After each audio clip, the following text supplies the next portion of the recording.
जिसको अक्षय नवमी भी कहते हैं। कब है? जम के बोलो जरा। कल। आज गोपाष्टमी है, कल आंवला नवमी है। और आप सबसे निवेदन करूंगा कि आंवला नवमी के दिन शाम के समय पर आंवले के वृक्ष के नीचे घी का दिया लगाकर कनक धारा स्तोत्र का पाठ अवश्य करें।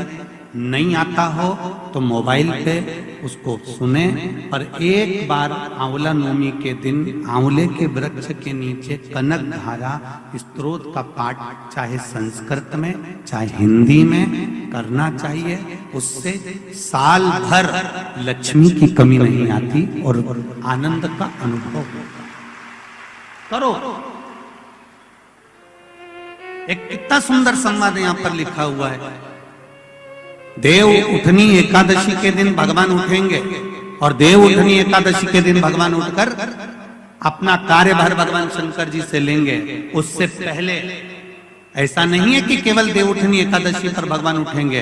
आज जब आंवला नवमी का दिन आया और भगवान नारायण ने शयन करते करते अपनी करवट को थोड़ा सा बदला और बदलने के बाद भगवान की अर्ध निंद्रा हुई और नींद थोड़ी सी जागी और जागने पर लक्ष्मी जी उनके चरणों के पास में विराजी थी और विराजते से ही लक्ष्मी जी ने भगवान विष्णु जी से निवेदन करा, मेरे मन का एक संशय है, मैं आपसे कहना चाहती हूं।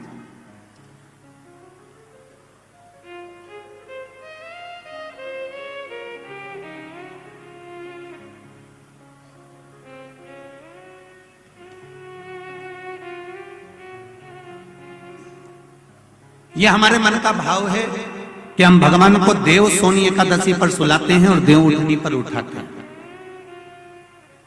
पर हमारी श्रीमद् भागवत कथा कहती है, शिव महापुराण की कथा कहती है, अग्नि पुराण, पद्म पुराण, नर्मदा पुराण हमको वर्णन करती है। एक क्षण की निंद्रा ब्रह्मा जी को आई थी और ब्रह्मा जी की झपकी एक क्षण की लगी थी और हाथ से वेद नीचे गिर गए थे। वेद नीचे गिरे, हयग्रीवा ने धारण कर लिए और चारों तरफ पानी पानी हो गया और पूरी पृथ्वी पानी में जल में मग्न होने लगी। जरा विचार करिएगा, एक क्षण की निंद्रा ब्रह्मा जी को आई और वेद हाथ से चले गए और पानी पानी हो गया। और हम कहते हैं कि देव सोनी एकादशी पर देवता सोते हैं और देव उठनी पर उठते हैं। अगर 4-6 महीने जम के अगर वो सो गया तो एक भी नहीं दिखेगा भीखण का।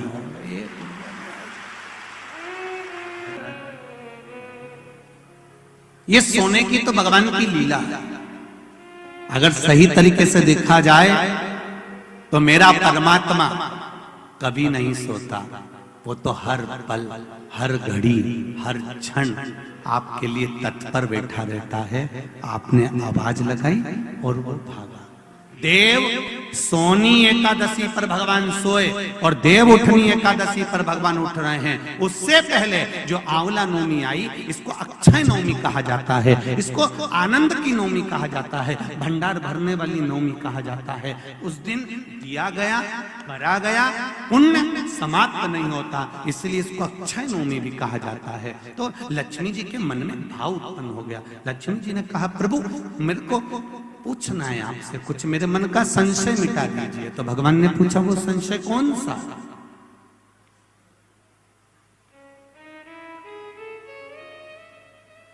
क्या संशय है आपका?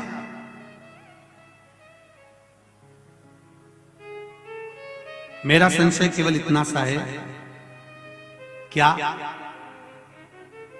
सोने से पहले आपने भगवान शंकर को पूरी सृष्टि का भार दिया था? क्या शंकर भगवान पूरी सृष्टि को सही से चला रहे हैं? आपको ज्ञात है? भगवान विष्णु बोले, हाँ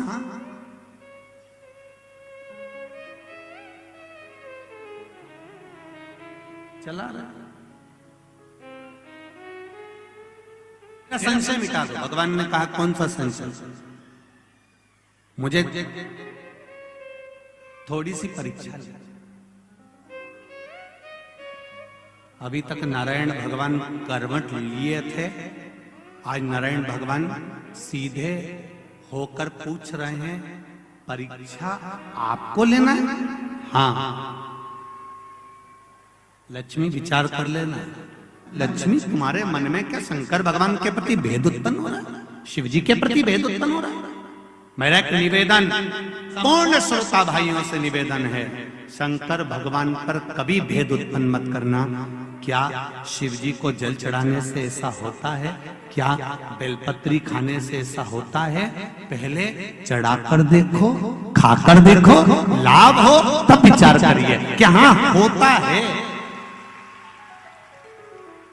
को हम अपने जीवन में उतारें कि आंवला नवमी के दिन आंवले के वृक्ष के नीचे कुछ खाने का नियम क्यों है?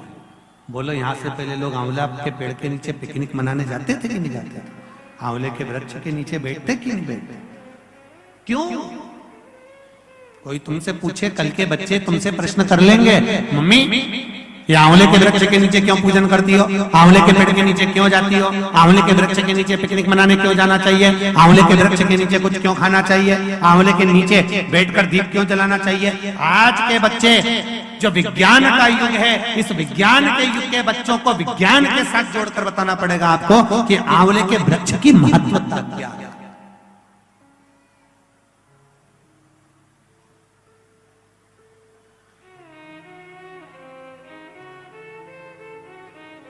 जिस जगह पर आंवले का वृक्ष होता है, उस आंवले के नीचे बैकुंठ का निवास होता है, इसलिए भोजन आंवले के वृक्ष के नीचे करें।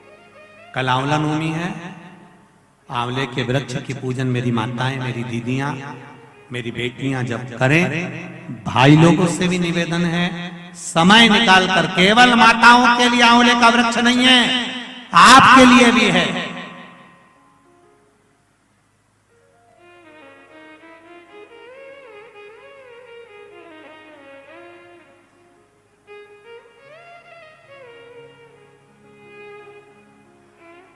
और मेरी माताओं से एक निवेदन, आंवले के वृक्ष के नीचे पूजन करने जाओ, रे पत्ती भी अगर पड़ी हुई है तो उसको भी थोड़ा सा उठा कर लिया ना।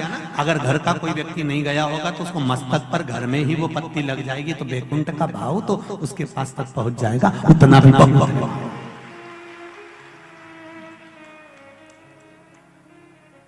हमने मारवाड़ में देखा है कि आंवले के वृक्ष की पूजन करते समय माताएं आंवले की छाल का भी स्मरण करती है। अपनी चीटी उंगली अंगुष्ठ से मारवाड़ी माताएं उसको भी अपने पल्लू में लेकर आती है, दीप प्रज्वलन करती है, उसको अलमारी में लाल वस्त्र के अंतर्गत तिजोरी में रखती। क्यों? क्योंकि वो बैकुंठ का एक हिस्सा, बैकुंठ का एक भाव। ब्रह्मदेव करें आंवले के वृक्ष के नीचे शंकर भगवान भोजन कर लें तो बैकुंठ के भोजन का फल मिलता है। बैकुंठ के भोजन का फल, हाँ, लक्ष्मी जी ने उसी समय पर आंवले के वृक्ष के नीचे भोजन की व्यवस्था करी। शंकर भगवान भोजन करने के लिए बैठे, जैसे ही माता लक्ष्मी ने भोजन लगाया है, शंकर भगवान ने एक ग्रास भोजन को लिया, पाया और उठकर शंकर भगवान चले गए। थोड़ी देर बाद वापिस लौट कर आ गए, बैठ गए। पूछा महारानी ने, माता लक्ष्मी ने, मेरे शंभु, मेरे बाबा, मेरे भोलेनाथ, मेरे प्रभु कहाँ चले गए थे आप भोजन की थाली को छोड़कर? तब शिव जी कहते हैं, कोई 4 संत भूखे रह गए थे, उनको भोजन कराने चला गया था। लक्ष्मी जी ने कहा, आप सृष्टि के सही संचालन कर रहे हो, मैं जान गई आपको कि आप सृष्टि के सही संचालन करता हो। एक मन की अभिलाषा है, अगर आप पूरी कर दें तो। एक मन की अभिलाषा है, आप अगर पूरी कर दे तो। शिव जी ने पूछा, क्या?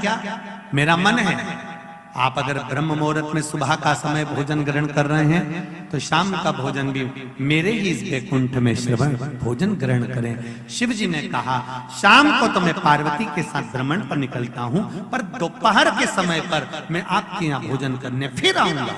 अब की बार लक्ष्मी जी ने भोजन कराने बैठने से पहले माता लक्ष्मी ने 5 चींटियों को एक डब्बी में भरकर बंद कर दिया।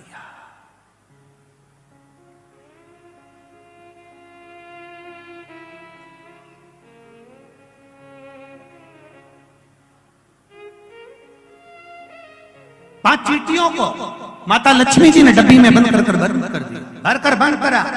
शिव जी भोजन करने बैठे, बड़े प्रेम से भोजन पा रहे भोलेनाथ, और आवाज लगाया भोलेनाथ जी ने, अरे लक्ष्मी, तुम्हारी माता ख्याति देवी मुझको ऐसे भोजन कराती थी।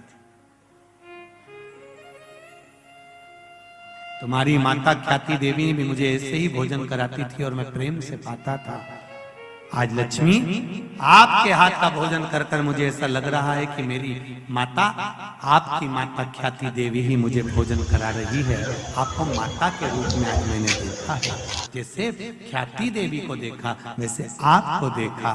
तब भोजन पेट भरकर शिव जी ने जब किया, आचमन करा, लक्ष्मी जी ने कहा, भगवान नारायण ने आपको पूरी सृष्टि का भार तत्व दिया है कि पूरी सृष्टि का बोझ, पूरी सृष्टि का संचालन आपको करना है।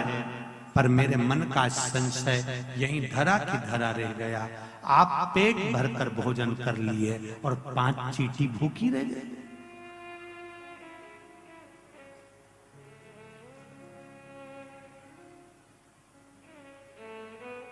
पांच चींटियां भूखी है। शिव जी मुस्कुराकर बोले, अरियो लक्ष्मी, कौन कहता है कि 5 चींटी भूखी है? कहां है चींटियां? लक्ष्मी जी कहती है, डब्बी में मैंने चींटी